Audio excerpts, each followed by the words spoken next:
हरे Krishna dear devotees. तो इस video में हम जानेंगे why Krishna called as a supreme lord. भगवान कृष्ण को ही परमात्मा, परम पिता, परमेश्वर, ईश्वर क्यों कहा जाता है।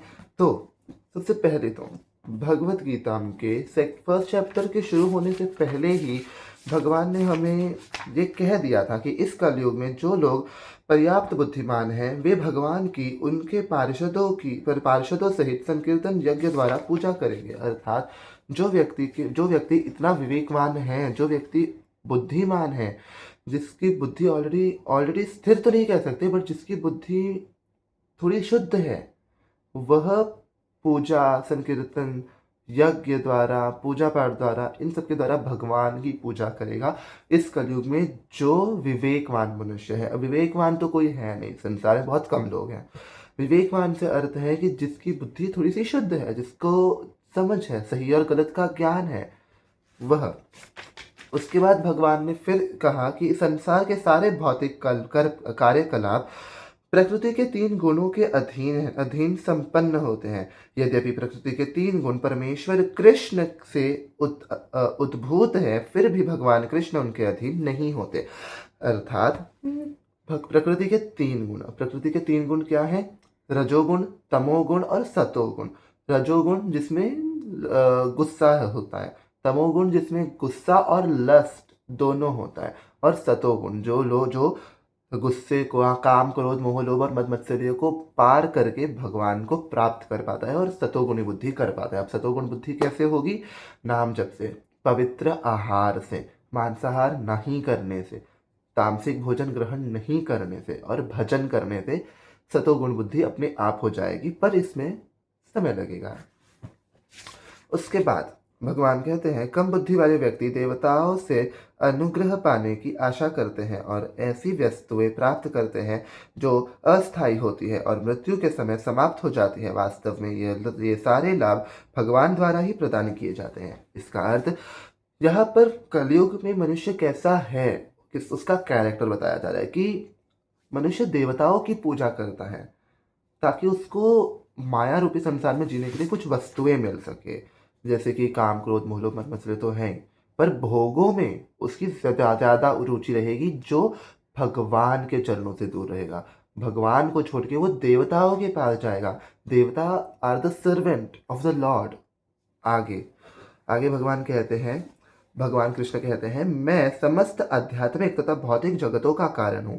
प्रत्येक वस्तु मुझी से उद्भूत हुई है, यानी कि उत्पन्न हुई है। जो बुद्धिमान यह भली भांति जानते हैं, वे मेरी प्रेमा भक्ति में लगते हैं तथा हृदय से पूरी तरह मेरी पूजा में तत्पर होते हैं। अब यह भगवान स्वयं कह रहे हैं कि समस्त कारणों का कारण भगवान कृष्ण है। ईश्वर परमा कृष्ण सच्चिदानंद विग्रह अनादिर आदिर गोविंद सर्व कारण कारणम। यहाँ पे भगवान कृष्ण को ही ईश्वर कहा गया है। अब इस श्लोक का क्या अर्थ है वो मैं आगे बताऊंगा आपको। आगे भगवान अपना विश्व रूप दर्शन कराते हैं और कहते हैं, विश्व रूप दर्शन कर स्तब्ध हुए अर्जुन ने कहा, हे विश्वेश्वर, हे विश्वरूप, मैं आपके शरीर में अनेक हाथ, पेट, मुख तथा आंखें देख रहा हूँ जो सर्वत्र फैली हुई है और जिनका अंत नहीं है। आप में न अंत दिख रहा है, न मध्य, न आदि। अर्थात भगवान कृष्ण का ना अंत है, ना आदि है, ना मध्य है। भगवान मतलब भगवान जो स्पिरिट सोल है, उनका पार कोई नहीं पा सकता। स्वयं अर्जुन, जिसको कृष्ण ने गीता का इतना महान उपदेश दिया, ज्ञान दिया, वो तक कृष्ण को ठीक से नहीं समझ पाए। वो केवल इतना ही समझ पाए, जो मेन चीज था, जो मेन सोर्स था गीता को समझाने का, उसमें केवल अर्जुन इतना ही समझ पाए कि परमेश्वर तो सिर्फ कृष्ण ही है, बाकी सभी उनके सर्वेंट्स हैं, उनकी सेवा में लगे हैं। आगे भगवान कहते हैं, भौतिक जगत रूपी वृक्ष आध्यात्मिक जगत रूपी वास्तविक वृक्ष का प्रतिबिंब मात्र है। अर्थात भौतिक जगत रूपी वृक्ष यानी कि ये जो माया रूपी संसार है,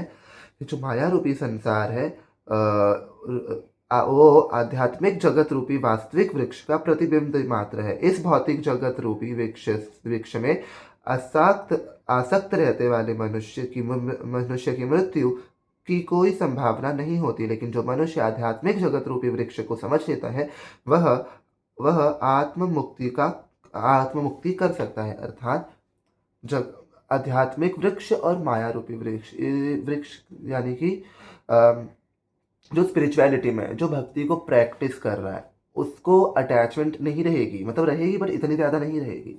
पर वहीं पर जो भोग वासना के पीछे पड़ा है, जो माया के वृक्ष के पीछे पड़ा है, उसका पुनर्जन्म होगा। लेकिन जो आध्यात्मिक वृक्ष के पीछे पड़ा है, जो अध्यात्म को जानने की कोशिश कर रहा है, जो नाम जप कर रहा है, उसका पुनर्जन्म नहीं होगा। ये भी भगवान आगे कहते हैं।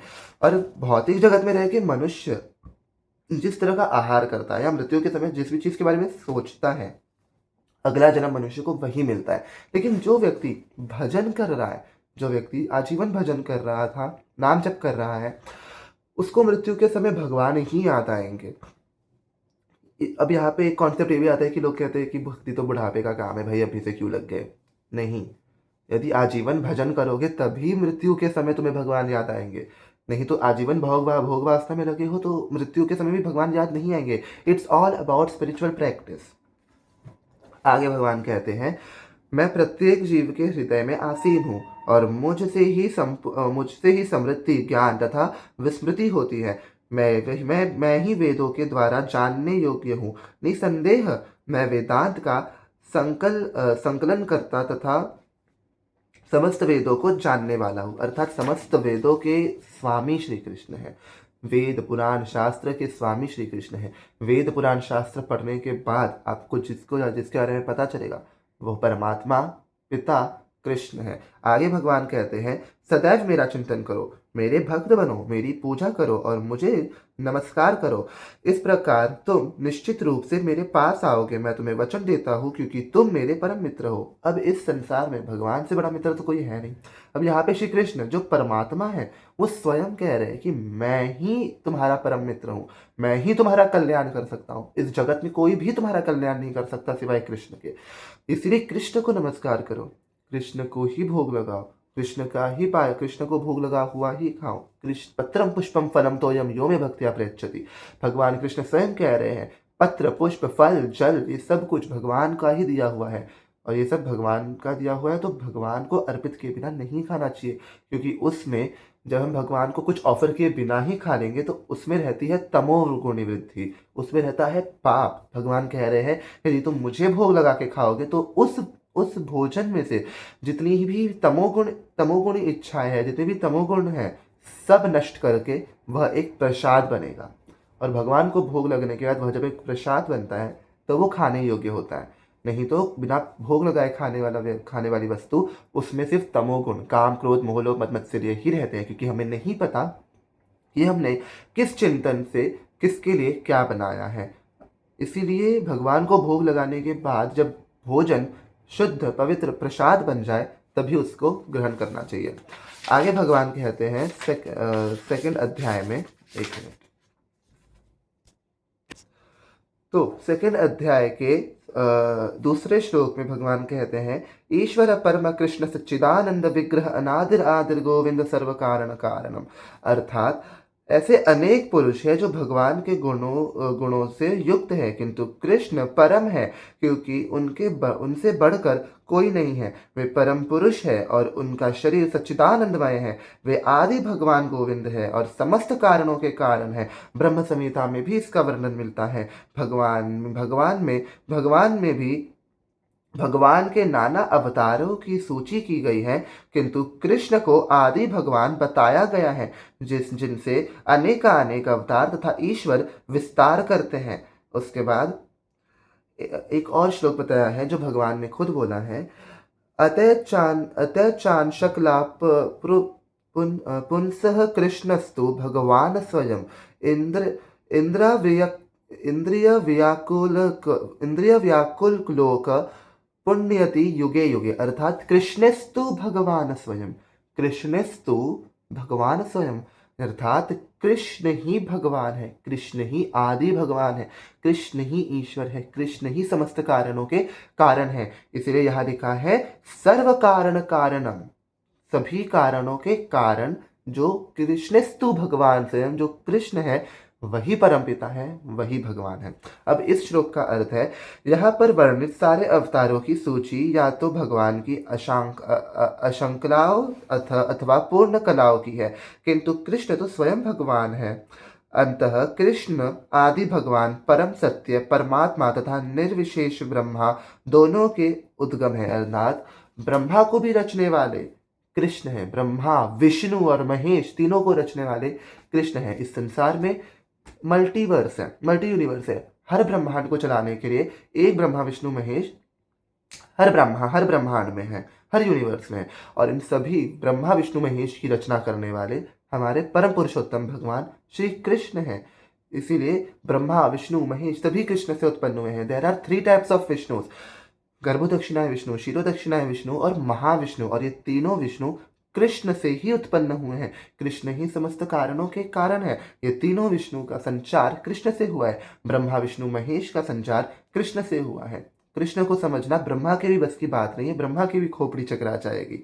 लेकिन मनुष्य जब बुद्धि से काम लेगा, विवेकवान बनेगा, विवेक से कृष्ण के बारे में जानेगा, तो उसको थोड़ा बहुत कुछ तो समझ में आ ही जाएगा।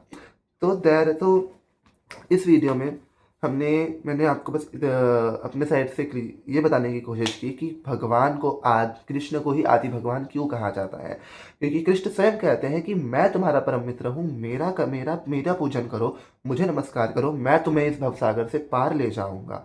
उसके बाद भगवान दूसरे अध्याय में भी कह रहे हैं, ईश्वर परमा कृष्ण सच्चिदानंद विग्रह अनादर आदर गोविंद सर्व कारण कारणम। यानी कि कृष्ण ही सच्चिदानंद है, जो सच्चिदानंद विग्रह कहलाने के योग्य है वो कृष्ण है। जो समस्त कारणों के कारण है वह कृष्ण है। कृष्णस्तु भगवान स्वयं। कृष्ण ही भगवान है, आदि भगवान है। कृष्ण ही समस्त कारणों के कारण है, मूल रूप कृष्ण है। तो इसलिए कृष्ण को ही आदि भगवान कहा गया है। ये कृष्ण ही समस्त कारणों के कारण है और समस्त देवताओं का संचार भी कृष्ण से ही हुआ है। आई होप आप लोगों को समझ में आ गया होगा। तो ये वीडियो बस यहाँ तक ही रखते हैं। आई होप आप लोग को समझ में आ गया होगा। अगर कोई गलती हो गई हो मुझसे तो I am sorry for that. और अगर वीडियो अच्छा लगा हो तो कमेंट करना कि वीडियो कैसा लगा, और लाइक कर देना। चैनल पे नहीं हो तो सब्सक्राइब कर देना। मिलते हैं नेक्स्ट वीडियो में। राधे राधे।